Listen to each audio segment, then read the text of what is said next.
Matahari sedang bersiap-siap untuk membalikan kutub-kutub magnetiknya. Sama seperti bumi, matahari memiliki kutub utara dan kutub selatan. Tapi tidak seperti bumi, proses pembalikan kutub matahari lebih sering terjadi dan lebih mudah diprediksi. Pembalikan berikutnya diperkirakan akan terjadi tahun ini antara bulan April dan Agustus. Meski terdengar apokaliptik, kamu nggak perlu khawatir. Jika kamu berusia sekitar 30 tahun, kamu sudah pernah mengalami fenomena ini lebih dari sekali. Karena matahari membalik setiap 11 tahun. Kamu mungkin tidak menyadari adanya perubahan saat itu karena proses ini tidak terlalu berdampak pada kehidupan bumi. Tapi kali ini ada yang sedikit berbeda. Di bumi, arus laut adalah gerakan yang memainkan peran penting dalam mempengaruhi iklim dan cuaca dengan mendistribusikan panas dari khatulistiwa ke kutub. Di matahari, arus ini lebih mirip lautan plasma, namun arus ini tidak hanya mengangkut panas, tapi juga membawa energi elektromagnetik. Hal ini terjadi karena matahari merupakan bola besar gas panas dan terionisasi yang intinya terus mengalir. Dengan menyatukan atom-atom hidrogen dan membentuk helium, bintang kita ini melepaskan energi yang sangat besar yang kemudian menghasilkan arus listrik yang mengalir deras. Dan jika ada arus, maka ada medan magnet. Akan lebih mudah dipahami jika kamu memikirkan eksperimen klasik dengan kawat dan paku yang mungkin pernah kamu lakukan di sekolah. Ketika mengalir melalui kawat, listrik menciptakan medan magnet di sekitar kawat. Jadi ketika kamu menghubungkan kawat ke baterai dan melilitkannya di sekitar paku, paku menjadi magnet. Hal ini mirip dengan bagaimana arus listrik menciptakan medan magnet di matahari. Seluruh proses yang menghasilkan medan magnet matahari ini disebut dinamo. Kita tidak bisa mengamatinya secara langsung, tapi kita bisa melihat efeknya di permukaan matahari. Ketika aliran plasma dan magnet menjadi tidak stabil dan kuat, maka akan muncul bintik-bintik matahari, yaitu area gelap di permukaan matahari. Banyak hal tentang cara kerja dinamo yang masih menjadi misteri, tapi para ilmuwan telah mempelajari sesuatu yang penting setelah mengamati bintik matahari selama berabad-abad. Proses dinamo mengikuti sebuah pola, setiap dekade dinamo menata ulang dirinya sendiri. Medan magnet kutub matahari melemah hingga akhirnya mencapai 0, kemudian kembali lagi, tapi dengan polaritas yang berlawanan. Pada tahun 50-an, para peneliti menemukan bahwa ketika bintik matahari mulai meningkat dan menjadi lebih intens, itu berarti kutub-kutub matahari bersiap untuk berbalik arah. Dan selama beberapa tahun terakhir, aktivitas matahari telah melampaui batas, maksudnya lebih banyak suar matahari, lebih banyak semburan radiasi elektromagnetik, dan lebih banyak gumpalan plasma yang terlontar keluar angkasa. Kita seolah-olah sedang duduk di barisan depan dalam pertunjukan kembang api paling epik di tata surya. Faktanya, matahari tidak pernah semeriah ini dalam 2 dekade terakhir. Saat ini para ahli menduga medan kutub hampir selaras dan terus melemah, semakin mendekati 0, tapi kita belum sampai pada titik pembalikan.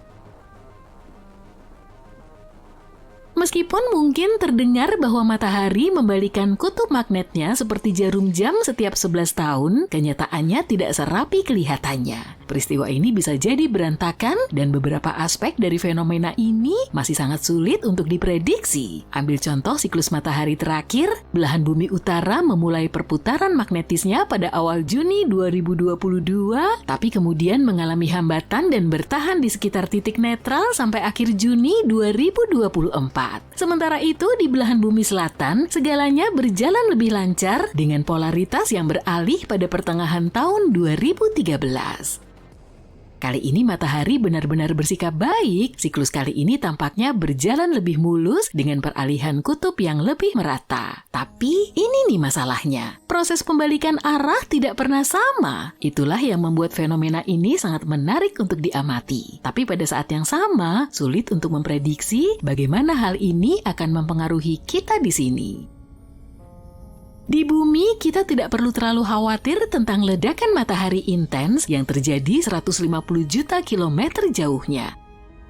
Tapi, jika dan hanya jika badai matahari mencapai planet kita, ancaman utama yang akan ditimbulkannya mungkin adalah gangguan pada satelit komunikasi di luar angkasa.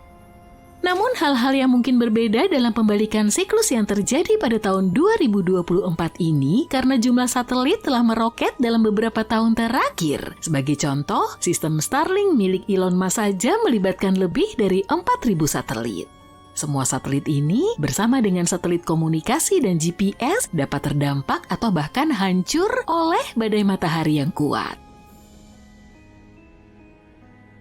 Meskipun kecil kemungkinannya badai matahari yang kuat menghantam bumi, tapi bukan tidak mungkin terjadi loh. Pada tahun 1859 saat peristiwa Carrington, badai terjadi di dekat puncak siklus matahari, menyebabkan arus listrik melonjak melalui jalur telegraf, memicu kebakaran, dan mengganggu pengiriman pesan ke seluruh dunia. Bumi menjadi hening karena komunikasi telegraf gagal.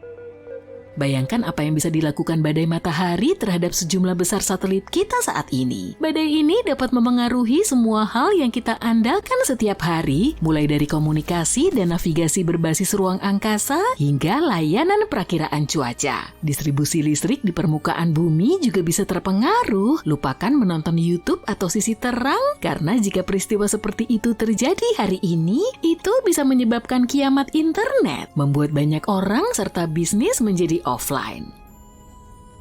Ada prediksi yang mengatakan bahwa jika kejadian sekelas Carrington terjadi hari ini, maka akan mengakibatkan kerusakan mulai dari 0,6 hingga 2,6 triliun dolar. Itu baru Amerika Serikat saja ya. Untungnya badai matahari sehebat peristiwa Carrington hanya terjadi sekali dalam 500 tahun. Kabar buruk bagi satelit komunikasi, tapi kabar baik bagi para pengamat aurora. Selama peristiwa Carrington, aurora borealis yang memukau menerangi langit saat pertunjukan cahaya kutub membentang jauh melampaui jangkauan biasanya. Cahaya utara terlihat sampai ke selatan hingga ke Cuba dan Honolulu, Hawaii, sedangkan cahaya selatan terlihat sampai ke utara hingga ke Santiago, Chili.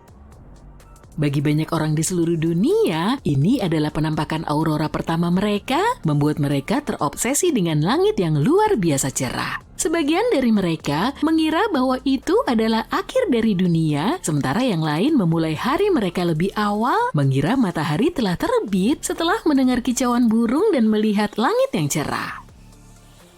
Saat ini kita tahu bahwa tidak ada yang aneh dengan hal ini, mengingat kemunculan aurora di garis lintang yang lebih rendah adalah salah satu efek yang diharapkan dari pembalikan kutub magnetik matahari. Biasanya fenomena yang memukau ini ditemukan antara 60 dan 75 derajat lintang, tapi selama pembalikan kutub magnetik terakhir pada tahun 2013, aurora yang intens dapat diamati di bawah 50 derajat. Para saksi mata menggambarkan aurora ini berwarna merah darah atau merah tua yang bersinar sangat terang sehingga kamu dapat membaca koran dengan cahayanya.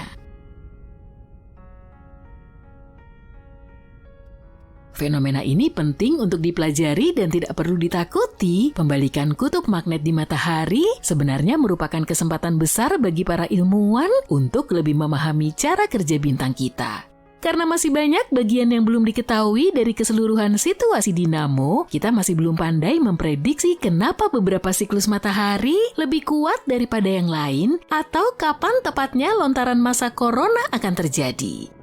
Namun, kemampuan untuk memprediksi hal tersebut menjadi semakin penting seiring dengan semakin jauhnya kita menjelajah ruang angkasa. Semakin banyak orang yang keluar angkasa, semakin banyak pula yang terpapar badai matahari yang kuat. Itulah sebabnya komunitas ilmiah ingin mengetahui lebih pasti kapan badai matahari dapat menyebabkan kerusakan pada pesawat ruang angkasa dan stasiun ruang angkasa. Selain itu, hal ini akan membantu para ahli meteorologi untuk membuat kemajuan dalam memprediksi cuaca, tidak hanya di bumi, tapi juga di luar angkasa. Tujuannya adalah untuk membuat perjalanan antariksa menjadi lebih aman seiring dengan meningkatnya minat misi berawak ke bulan dan Mars setiap tahunnya. Alasan lain kenapa penting untuk mempelajari pembalikan kutub matahari adalah untuk memahami dengan lebih baik bagaimana interior matahari yang misterius itu bekerja. Hal ini bisa membantu kita untuk mengetahui aspek-aspek lain dari bintang-bintang lain di alam semesta. Mungkin bisa lebih dekat untuk menjawab pertanyaan pamungkas, kenapa kita ada di sini?